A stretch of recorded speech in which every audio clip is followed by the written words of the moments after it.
Something is shifting in the Persian Gulf right now, and it is not a drill. The water is calm on the surface, the tankers are still moving, the oil is still flowing. But underneath that surface, something has changed. Something that the world has not fully understood yet. Something that Iran did not see coming.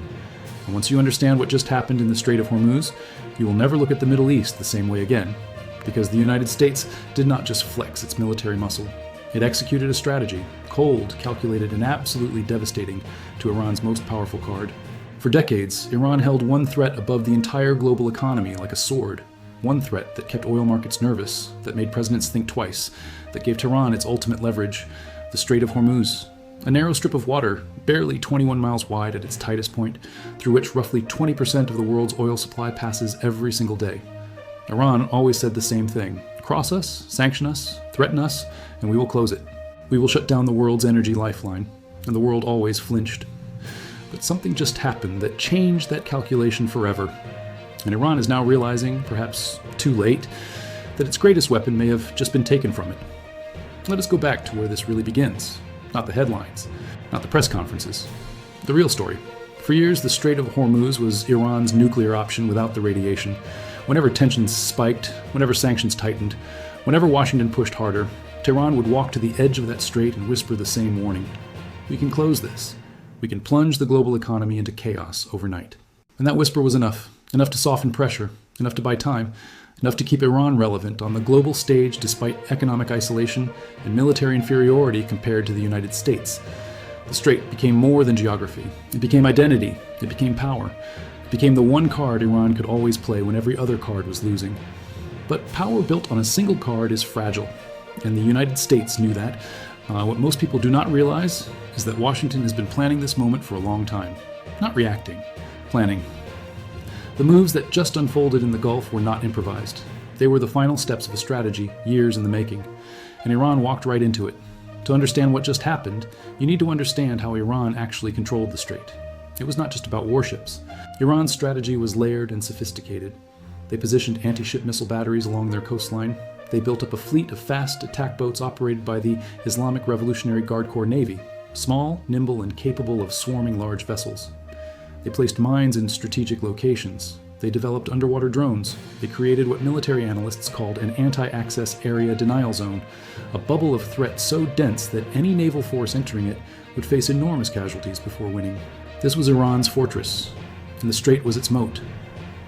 For years, the US Navy operated in this environment with caution. Not fear, but caution, because the cost of a confrontation in those narrow waters would be significant. Even if America ultimately won, the damage to shipping, the spike in oil prices, the regional escalation, none of it was worth the price. So a quiet standoff continued. Iran kept its finger near the trigger, America kept its forces at the edge of the zone, and the world kept holding its breath. But here is where things take a serious turn. The standoff relied on one assumption, that Iran's defensive network inside the strait was intact, operational, and credible. Remove that assumption, and everything changes. What happened next was not announced. It was not live-streamed.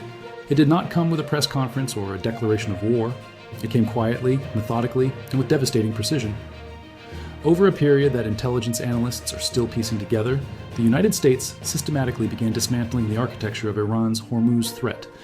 Not in one dramatic strike. In a sequence of operations that each looked, on the surface, like isolated incidents. Radar installations along Iran's southern coastline went dark. The official explanation from Tehran was technical failures. But technical failures do not happen simultaneously across multiple sites. Military analysts noticed. The public did not. Then came the missile batteries. Several of Iran's most advanced anti-ship missile positions, the ones specifically pointed at the strait's choke point, were either destroyed or rendered inoperable. Iran did not acknowledge this publicly. Acknowledging it would mean acknowledging vulnerability. And Tehran cannot afford that. Not politically, not strategically.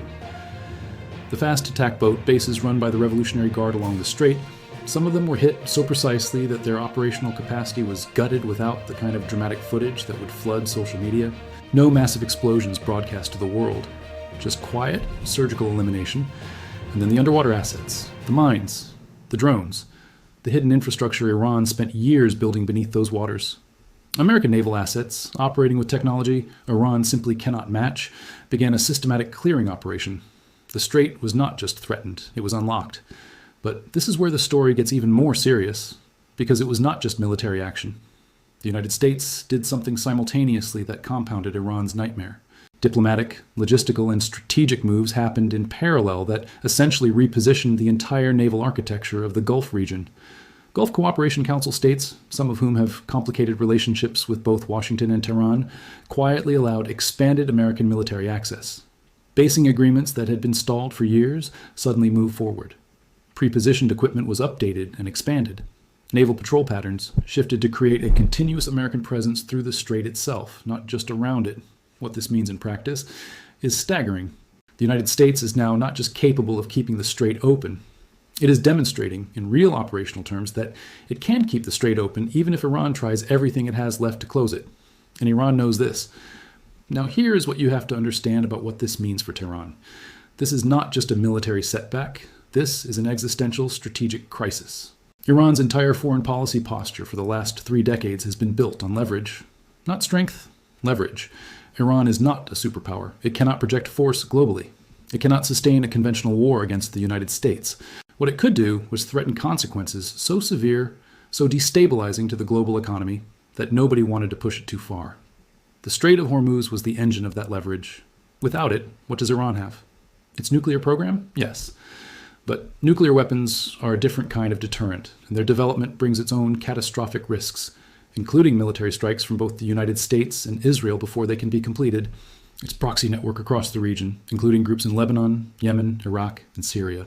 But proxies are expensive, politically complicated, and increasingly under pressure from Israeli military operations that have degraded their capabilities significantly.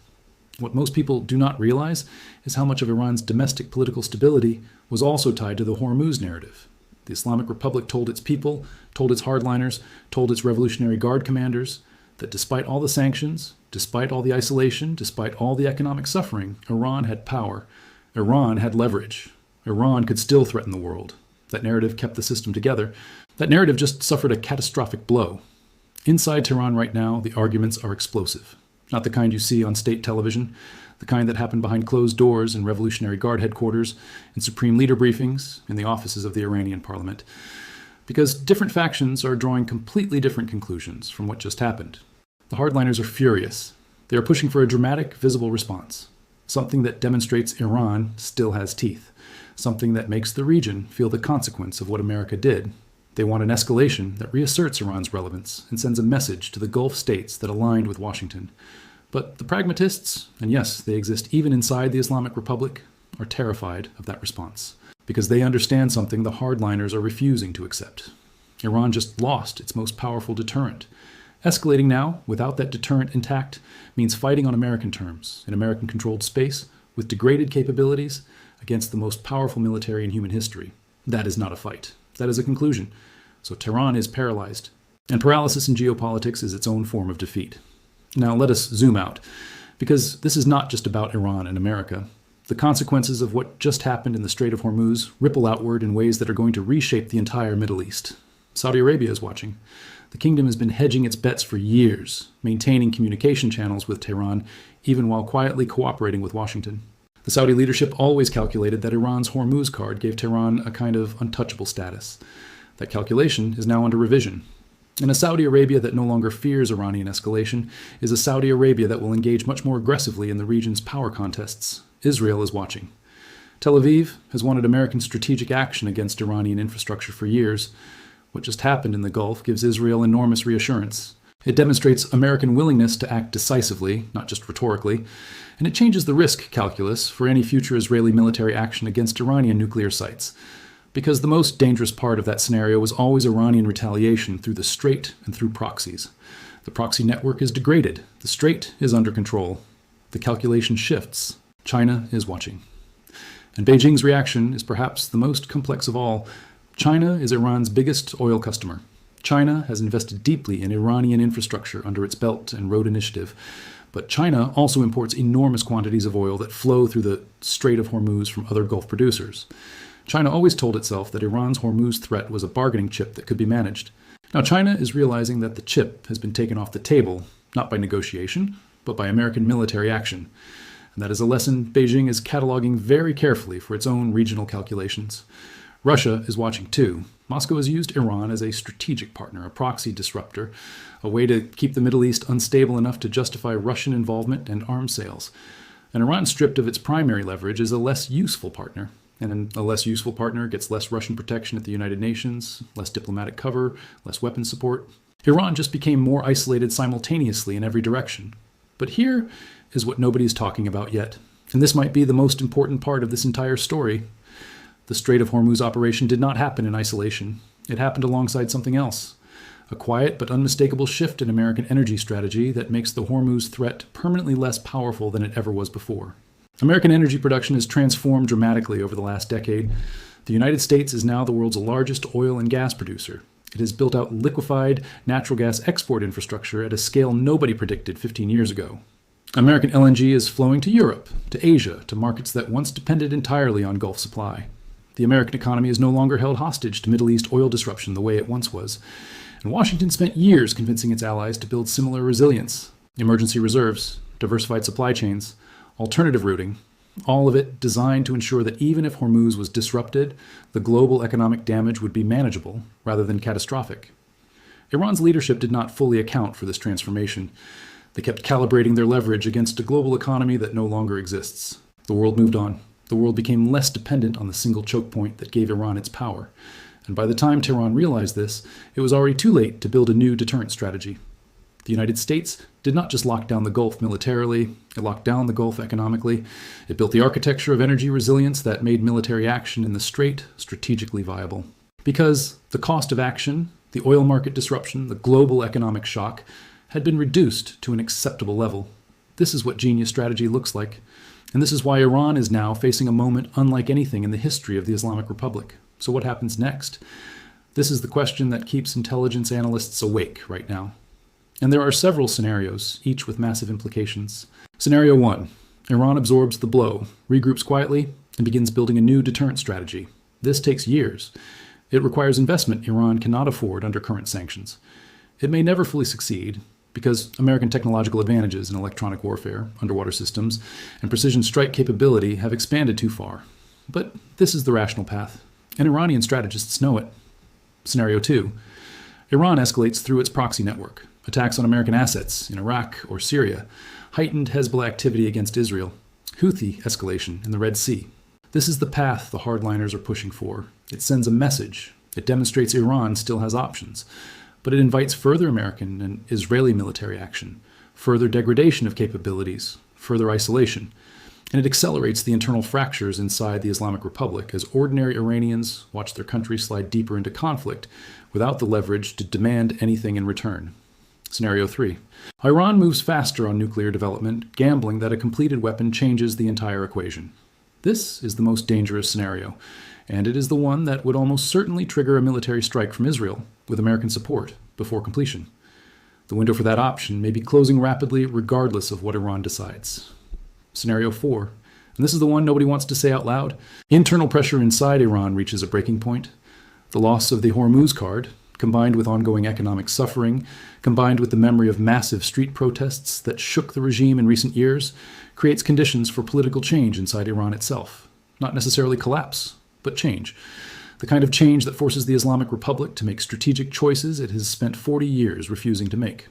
What just happened in the Strait of Hormuz is not the end of the story.